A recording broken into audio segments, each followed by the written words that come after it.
Hello and welcome to all. Today we will talk about green hydrogen, tropical rainforest, carbon capture and sequestration. Finally, we will end up with biodiversity management committees. ये सभी questions prelims 2023 में पूछे गए थे, जो कि last year conduct हुआ था। इसके साथ हम 2013 से 23 तक का जो भी डिस्कशन चल रहा था एनवायरनमेंट एंड इकोलॉजी के पीवाईक्यू पे, वो कंप्लीट हो जाएगा लेक्चर 1 टू लेक्चर 31। अगर आप इन सभी टॉपिक्स के बारे में जानते हैं that is well and good. अगर आप नहीं जानते तो इस वीडियो में एक सिंपल वे में सारी चीज़ों को सीख पाएंगे। साथ ही साथ आप अपना एमसीक्यू सॉल्विंग एप्टीट्यूड डेवलप कर पाएंगे, जो आपकी मदद करेगा ऑब्जेक्टिव क्वेश्चंस को इफेक्टिवली टैकल करने में। आर्ट ऑफ रिवर्स इंजीनियरिंग आपको कैपेबल बनाएगी किसी भी क्वेश्चन की ओरिजिन को ट्रेस करने में, ये जानने में कोई क्वेश्चन किस टॉपिक से पूछा गया है और उस टॉपिक को कितना पढ़ना है। देन कीवर्ड की बेसिक नॉलेज आपको कैपेबल बनाएगी उन क्वेश्चंस को सोल्व करने में जो यूपीएससी हर साल हर सब्जेक्ट एरिया से डायरेक्टली इनडायरेक्टली फ्रेम करती है पीवाईक्यू के बेसिस पे। फाइनली आप अपने कंसेप्ट्स को क्लियर कर पाएंगे और साथ के साथ उन्हें रिवाइज भी कर पाएंगे। Let's start with questions with reference to green hydrogen. Green hydrogen के बारे में बात हो रही है, यानी हरित हाइड्रोजन। 3 स्टेटमेंट दे रखी हैं, क्या है देखते हैं। It can be used directly as a fuel और internal combustion, all right. Second, it can be blended with natural gas and used as fuel for heat or power generation. Okay, it can be used in the hydrogen fuel cell to run vehicles. जो hydrogen fuel cells होते हैं उनमें भी use किया जा सकता है इसको व्हीकल्स को रन करने के लिए। How many of the above statements are correct? Only 1, only 2, all 3, none. ये बताना है कि ग्रीन हाइड्रोजन क्या है। सबसे पहले तो आपको ये पता होना चाहिए ग्रीन हाइड्रोजन की क्या एप्लीकेशंस हैं, उस पे क्वेश्चन फ्रेम हो रखा है, राइट। एप्लीकेशंस यूजेस क्या है ग्रीन हाइड्रोजन के। In this context the correct answer is C, all 3 options are correct. यानी फ्यूल के तौर पे मेनली तीनों जगह बात हो रखी है, it can be used. Green hydrogen क्या है? ग्रीन हाइड्रोजन वो हाइड्रोजन है जो रिन्यूएबल एनर्जी का यूज करते हुए पानी का इलेक्ट्रोलिसिस करके प्रोड्यूस की गई है, जिसकी वजह से लगभग 0 ग्रीन हाउस गैसेज का एमिशन होता है। रिन्यूएबल एनर्जी हम जानते हैं, जैसे सोलर पावर का यूज करके, विंड पावर का यूज करके, राइट। देन 2 चीज़ें यहाँ और हैं ज़रूरी जो जानने की हैं, हाइड्रोजन और इलेक्ट्रोलिसिस ऑफ वाटर। हाइड्रोजन किस चीज़ को बोलते हैं, हाइड्रोजन क्या है, ये हमें पता होना चाहिए। हाइड्रोजन एक केमिकल एलिमेंट है जिसका सिंबल H है, एटॉमिक नंबर 1 है। देन इसके जो मेन सोर्स है वो है नेचुरल गैस रिफॉर्मिंग, यानी जो स्टीम है वो रिएक्ट करती है मीथेन के साथ और हाइड्रोजन और कार्बन मोनोऑक्साइड क्रिएट करती है। ऐसे मोस्टली ऐसे हाइड्रोजन जनरेट होती है, जो मेजोरिटी ऑफ द हाइड्रोजन हम बोल सकते हैं। Electrolysis of water, biomass conversion, thermochemical processes से भी हाइड्रोजन जनरेट होती है। क्या प्रॉपर्टी है हाइड्रोजन की? हाइड्रोजन एक कलरलेस ऑडरलेस गैस है, ये टेस्टलेस भी है और नॉन टॉक्सिक है, मतलब जहरीली नहीं है। हाईली कंबस्टिबल है या फिर हाईली रिएक्टिव भी बोल सकते हैं इसको। Most abundant chemical substance in the universe, बेहद इम्पोर्टेंट फैक्ट है जानने का, याद रखने का। Then it is lightest also. क्या क्या एप्लीकेशंस हैं हाइड्रोजन की? फॉसिल फ्यूल प्रोसेसिंग में, फ्यूल सेल्स में इसको यूज़ करते हैं। 2 और टर्म्स हैं, ग्रे हाइड्रोजन और ब्लू हाइड्रोजन, इनका भी आपको पता होना चाहिए। ग्रे हाइड्रोजन क्या है? ग्रे हाइड्रोजन वो हाइड्रोजन है जो फॉसिल फ्यूल्स का यूज करके प्रोड्यूस की गई है और जिसको प्रोड्यूस करते हुए कार्बन डाइऑक्साइड का भी एमिशन हुआ है। देन ब्लू हाइड्रोजन क्या है, वो हाइड्रोजन जो नेचुरल गैस का यूज करते हुए प्रोड्यूस की गई है, और उसको प्रोड्यूस करते हुए कार्बन डाइऑक्साइड का एमिशन तो हुआ है, लेकिन उसको कैप्चर कर लिया गया है कार्बन कैप्चर और स्टोरेज टेक्निक के जरिए। ये दो मतलब डिफरेंस, दो चीज़ें अलग अलग हैं। इसके बाद जो जानने की चीज़ है वो है electrolysis of water. Electrolysis of water से पहले हमें ये पता होना चाहिए इलेक्ट्रोलिसिस किस चीज़ को बोलते हैं। इलेक्ट्रोलिसिस एक टेक्निक है, इस चीज़ की टेक्निक जिसमें इलेक्ट्रिसिटी का यूज करते हुए एक केमिकल रिएक्शन जनरेट की जाती है, राइट। दो मेन कीवर्ड है, इलेक्ट्रिसिटी और केमिकल रिएक्शन। क्यों ऐसा किया जाता है, ताकि जो भी कंपाउंड है, जहाँ भी ये इलेक्ट्रिसिटी यूज की जा रही है, जिस भी मीडियम में, जिस भी लिक्विड में, उस कंपाउंड को ब्रेक करके जो भी उसके कंस्टिट्यूएंट एलिमेंट्स हैं, यानी जिन जिन चीज़ों से वो बना है, उनको अलग किया जा सके। तो इलेक्ट्रोलिसिस ऑफ वाटर क्या हुआ कि भाई वाटर एक कंपाउंड है, वाटर में इलेक्ट्रिसिटी का यूज करना जिससे एक केमिकल रिएक्शन जनरेट हो, और केमिकल रिएक्शन की वजह से जो पानी के कंपाउंड हैं ऑक्सीजन और हाइड्रोजन, वो दोनों अलग अलग हो जाएं। एक डायग्राम में भी आप इसको देख सकते हैं, इट लुक्स लाइक दिस कि भाई एक पावर का सोर्स है, नेगेटिव कैथोड देन एनोड, और जो नेगेटिव साइड है वहाँ पे हाइड्रोजन के जो एलिमेंट्स हैं वो इकट्ठे हो जाते हैं, एक साइड ऑक्सीजन इकट्ठी हो जाती है। इस टाइप से जो पानी में हाइड्रोजन और ऑक्सीजन प्रेजेंट है वो अलग अलग हो जाती है।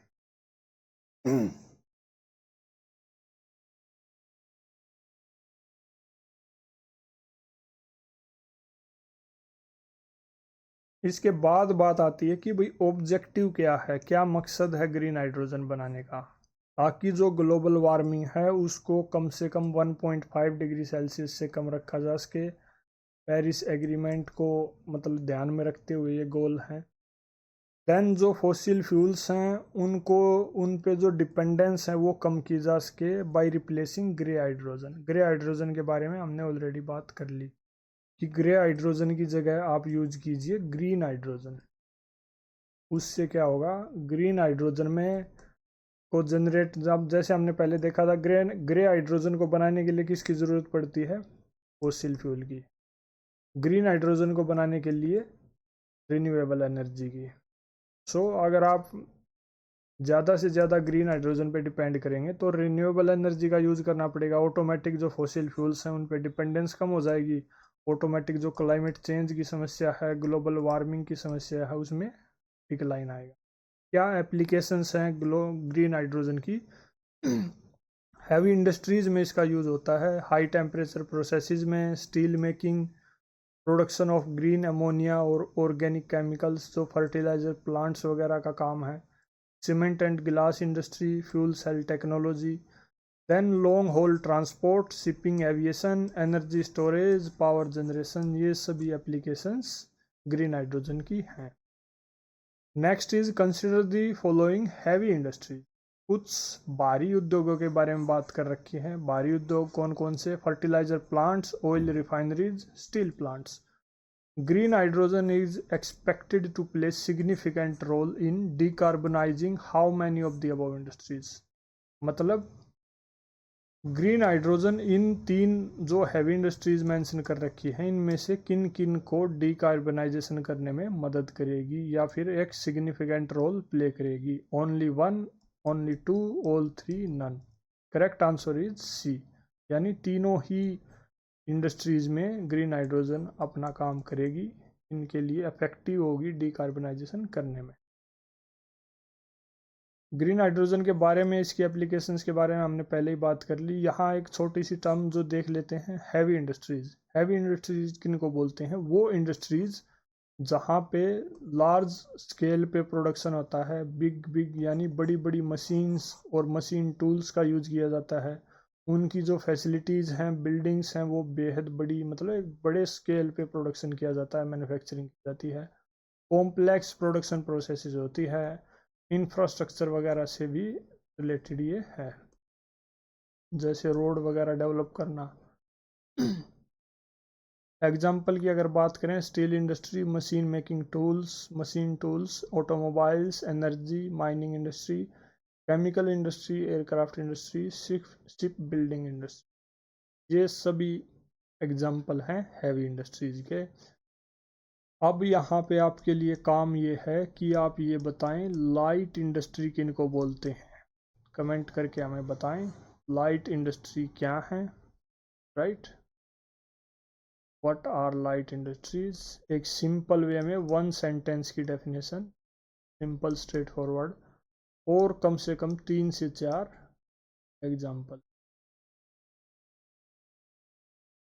Next is consider the following statements. 2 statement दे रखी हैं, क्या हैं? The soil in the tropical rain forest, tropical rain forest के बारे में बात हो रही, is rich in nutrients, all right. Second, the high temperature and moisture in the tropical rainforests cause the dead organic matter in the soil to decompose quickly। यानी जो temperature conditions हैं, moisture condition है, वो वहाँ पे ज़्यादा होती हैं। उस वजह से क्या होता है, जो ऑर्गेनिक मैटर वहाँ पे मौजूद होता है वो जल्दी से जल्दी डिकम्पोज हो जाता है। Which one of the following is correct in respect of our statement, यानी स्टेटमेंट 1 और 2 दोनों ठीक है, और स्टेटमेंट 2 जो है वो करेक्ट एक्सप्लेनेशन है स्टेटमेंट 1 की। स्टेटमेंट 1 एंड 2 दोनों ठीक हैं, लेकिन जो स्टेटमेंट 2 है वो not the correct explanation for statement 1। Third is statement 1 ठीक है, सेकंड इनकरेक्ट है। यहाँ पे फर्स्ट इनकरेक्ट है, सेकंड करेक्ट है, तो right answer in this case is D. यानी जो ट्रॉपिकल रेन फॉरेस्ट हैं, सबसे पहले तो हमें ये पता होना चाहिए टॉपिक क्या है, इसके बारे में बात हो रही है। वहाँ के जो फीचर्स हैं या फिर क्लाइमेटिक कंडीशंस हैं, किस टाइप का वहाँ वेदर है, किस टाइप की वेजिटेशन है, उन चीज़ों के बारे में हमें पता होना चाहिए। सोइल जो है वहाँ न्यूट्रिएंट रिच नहीं होती, इसलिए ये स्टेटमेंट गलत है, क्योंकि हैवी रेनफॉल वहाँ होता है। हैवी रेनफॉल की वजह से क्या होता है, जो मिट्टी है उसमें लीचिंग हो जाती है, इसकी leaching of nutrients. Then high temperature condition है, ये बिल्कुल सही बात है। मॉइस्चर ज़्यादा है, मतलब मॉइस्चर हाई है, उसकी वजह से जो ऑर्गेनिक मैटर है वो जल्दी से डिकम्पोज हो जाता है। ट्रॉपिकल रेन फॉरेस्ट के बारे में ऑलरेडी लेक्चर नंबर 10 और लेक्चर नंबर 26 दो जगह बात हो चुकी है। अगर आप इन क्वेश्चंस को सोल्व करते हैं 2015 और 2021, तो आप देखेंगे कि इन दो को सोल्व करने से 2023 में क्वेश्चन आया है, इसको आप कर पाएंगे। This is the power of PYQs, you cannot overlook it. Link will be given in the I button for these lectures, you can visit and watch. Next is consider the following activities. Number 1, spreading finely ground basalt rock on farmlands extensively. Second, increasing the alkalinity of oceans by adding lime. Okay. Third is capturing carbon dioxide released by various industries and pumping it into abandoned subterranean mines in the form of carbonated waters। जो carbon dioxide है उसको capture करना और उसको subterranean mines में वहाँ पे inject कर देना, पंप कर देना। How many of the above activities are often considered and discussed for carbon capture and sequestration. इनमें से कौन सी टेक्निक्स कार्बन कैप्चर और सीक्वेस्ट्रेशन के लिए अच्छी हैं, यूजफुल हैं? Only 1, only 2, all 3, none. Correct answer is C, यानी तीनों ही एक्टिविटीज जो हैं कार्बन कैप्चर और सीक्वेस्ट्रेशन में मदद करती हैं, इफेक्टिव साबित होती हैं। कार्बन कैप्चर और सीक्वेस्ट्रेशन के बारे में ऑलरेडी एनवायरनमेंट के लेक्चर नंबर 14 में बात हो चुकी है, प्रीलिम्स 2017 में आया है। Again you can see the power of PYQs। अगर आपने 2017 का क्वेश्चन अच्छे से किया है तो आप प्रीलिम्स 2023 में। ये एक और क्वेश्चन इजीली सोल्व कर पाएंगे। वहाँ पे हमने बात की है कार्बन कैप्चर और सिक्वेस्ट्रेशन क्या है, कितने टाइप का है। एक तो बायोलॉजिक होता है, यानी जो नेचुरल है, फॉरेस्ट वगैरह, वेटलैंड्स, ये सब कार्बन कैप्चर और सिक्वेस्ट्रेशन का काम करते हैं नेचुरली। दूसरा है जियोलॉजिक या आर्टिफिशियल, इसमें ह्यूमन इंटरवेंशन के ज़रिए कार्बन को कैप्चर और स्टोर किया जाता है। कैसे करते हैं? एक तो तरीका ये है कि भाई जो सोर्स लेवल है कार्बन डाइऑक्साइड का, जैसे कोई इंडस्ट्री वगैरह है जहाँ से पोल्यूशन हो रहा है या फिर कार्बन डाइऑक्साइड रिलीज हो रही है, उसको वहीं से कैप्चर कर लो, उसको किसी ट्रांसपोर्ट के मीडियम में स्टोर करो। देन कोई भी सबटेरेनियन माइंस हैं जहाँ पे काम नहीं चल रहा है, अबेंडन हो चुकी है, या फिर ऑयल या गैस के रिजर्व हैं जो डिप्लीट हो चुके हैं, वहाँ पे उसको मतलब कार्बोनेटेड वाटर की फॉर्म में रिलीज कर दो। सेकंड जो तरीका है कि बेसाल्ट रॉक जो है उसको स्प्रेड कर दिया जाए फार्मलैंड्स पे एक्सटेंसिवली। उसकी वजह से जो बेसाल्ट रॉक के मिनरल्स हैं वो रिएक्ट करेंगे कार्बन डाइऑक्साइड के साथ, जो एटमॉस्फेयर में कार्बन डाइऑक्साइड है, और कुछ स्टेबल कार्बोनेट बना देंगे, जिसकी वजह से हवा से जो कार्बन डाइऑक्साइड है वो हट जाएगी। Then increasing the alkalinity of oceans by adding lime, ये भी सिमिलर इफेक्ट करेगा। फोर्थ इज आर्टिफिशियल अपवेलिंग और डाउनवेलिंग ऑफ ओशियन वाटर। इन तरीकों से कार्बन को आर्टिफिशियली कैप्चर और सिक्वेस्ट्रेशन किया जा सकता है। Finally the consider the following statements, दो स्टेटमेंट दे रखी हैं किस बारे में? In India biodiversity management committees right are key to the realization of the objectives of Nagoya Protocol. Second, biodiversity management committees have important function, क्या function है? In determining access and benefit sharing, including the power to levy collection fees on excess of biological resources within its jurisdiction. मतलब क्या, जो biodiversity management committees हैं, BMC जिनको बोलते हैं, उनका मेन फंक्शन ये है कि जो रिसोर्सेज हैं उनका एक्सेस बेनिफिट शेयरिंग का ध्यान रखा जाए, वहाँ पे कलेक्शन फी लेवी की जाए। Which of the statements given above is or are correct? One only, two only, both one and two, neither one nor two. Correct answer is C, यानी दोनों ही स्टेटमेंट्स, पहली और दूसरी, बोथ आर करेक्ट। इसके बारे में क्वेश्चन है biodiversity management committees. Biodiversity management committees क्या हैं? इनको बायोडाइवर्सिटी एक्ट ऑफ 2002 के अंडर में सेटअप किया गया। क्यों? ताकि जो बायोडाइवर्सिटी है या फिर बायोलॉजिकल डाइवर्सिटी है उसका कंजर्वेशन, सस्टेनेबल यूज़ और डॉक्यूमेंटेशन को अच्छे से प्रमोट किया जा सके। किसके ज़रिए? लोकल बॉडीज़ की मदद से। क्या कंपोजिशन है इसकी? इसमें एक चेयरमैन होते हैं और कम से कम 6 मेंबर होते हैं, जिनमें 1/3 वुमेन होनी चाहिए और लगभग 18% शेड्यूल्ड कास्ट या शेड्यूल्ड ट्राइब्स के मेंबर होने चाहिए। इन सभी को जो लोकल बॉडी है वो नॉमिनेट करती है। क्या मेन फंक्शंस है इसके? साल में कम से कम 4 बार मीटिंग करनी है, 3 महीने में एक meeting. Then people's biodiversity register prepare करना है in consultation with local people. ये क्या होता है? इसमें जो भी किसी एरिया की बायोडाइवर्सिटी है उसका डॉक्यूमेंटेड रिकॉर्ड होता है, यानी किसी एरिया में कितने प्लांट्स वगैरह हैं, कैसे हैं, फूड सोर्सेज क्या हैं, वाइल्ड लाइफ क्या है, कैसी है, मेडिसिनल सोर्सेज क्या हैं, इन सब के बारे में एक रिकॉर्ड, डॉक्यूमेंटेड रिकॉर्ड रहता है। इन एडिशन टू दिस, जो नागोया प्रोटोकॉल के ऑब्जेक्टिव्स हैं उनके बारे में, उनको रियलाइज करने पे काम करना। नागोया प्रोटोकॉल क्या है इसके बारे में ऑलरेडी लेक्चर 11 में बात हो चुकी है, link will be given in i button. Then collection fee levy करना बायोलॉजिकल रिसोर्सेज के एक्सेस पे। जो हेरिटेज साइट्स हैं या हेरिटेज ट्रीज़ हैं, सेक्रेड ग्रूव्स हैं, उन सब की मैनेजमेंट, प्रोटेक्शन और कंजर्वेशन को इंश्योर करना। कम्युनिटी पार्टिसिपेशन को प्रमोट करना बायोडाइवर्सिटी के मैनेजमेंट में। That is all in this video. इसके साथ एनवायरनमेंट एंड इकोलॉजी के सभी क्वेश्चंस 2013 से 23 तक के कंप्लीट होते हैं।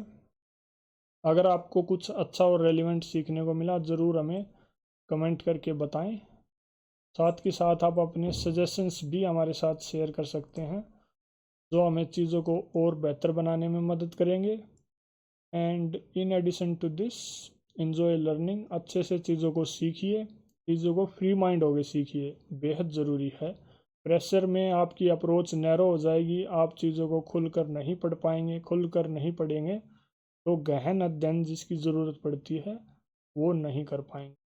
गहन अध्ययन करने का एक ही तरीका है, गहन अध्ययन इज इक्वल टू